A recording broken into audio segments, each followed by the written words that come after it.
രാവിലെ അടുക്കളയിലോട്ട് കയറുമ്പോൾ തന്നെ ഇങ്ങനെ കിടക്കുന്നതാണ് എന്തൊരാശ്വാസം. അതുകൊണ്ട് എത്ര ക്ഷീണമാണെങ്കിലും രാത്രി പാത്രം എല്ലാം കഴുകി വെച്ചിട്ടാണ് ഞാൻ കിടക്കുന്നത്. അപ്പോൾ ഇന്ന് നമ്മൾ രണ്ടാമത്തെ നോമ്പിന് ഇടയത്താഴത്തിന് എഴുന്നേറ്റുള്ള വിശേഷങ്ങളാണ്.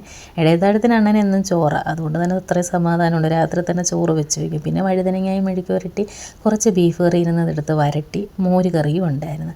പിന്നെ ഞാനും അണ്ണനും ഓരോ കാര്യങ്ങളൊക്കെ പറഞ്ഞ് ഇടയത്താഴം കഴിച്ചു. പിന്നെ മക്കളെ ഇന്ന് നോമ്പ് പിടിക്കാൻ എഴുന്നേൽപ്പിച്ചില്ല. ഇന്നലത്തെ ക്ഷീണവും മോനാണെങ്കിൽ ഉള്ള തണുത്തുള്ള എല്ലാം കുടിച്ച് രാത്രിയെല്ലാം ചുമയായിരുന്നു. അതുകൊണ്ട് ഇന്ന് സ്കൂളും ഉണ്ടല്ലോ. പിന്നെ അത്തായിക്കുള്ള കട്ടൻ കാപ്പി ഇട്ട് വെച്ചു. പിന്നെ പോയി നമസ്കരിച്ചിട്ടൊക്കെ വന്ന് പിന്നെ കിടക്കാൻ പറ്റത്തില്ലല്ലോ. പിള്ളേരെ സ്കൂളിൽ വിടണ്ടേ. അവർക്ക് ഇടിയപ്പവും ഉണ്ടാക്കി, ചിക്കനും ഫ്രൈ ചെയ്ത് ഉള്ളിക്കറിയാണ് വെച്ചത്, അതും വെച്ചു. ഇടിയപ്പം പീച്ച് അടുപ്പിലോട്ടാക്കിയിട്ട് മോളെ എഴുന്നേൽപ്പിച്ചു. അവളെയും പല്ല് തേപ്പിച്ചു, കുളിപ്പിച്ചൊരുക്കി. മോനും അപ്പോഴത്തേനും റെഡിയായി. അങ്ങനെ പിള്ളേരെ സ്കൂളിൽ വിട്ടു. അപ്പോൾ ഇത്രയേ ഉള്ളൂ ഇന്നത്തെ വീഡിയോ. വീഡിയോ ഇഷ്ടപ്പെട്ട എല്ലാവരും ലൈക്ക് ചെയ്യണേ.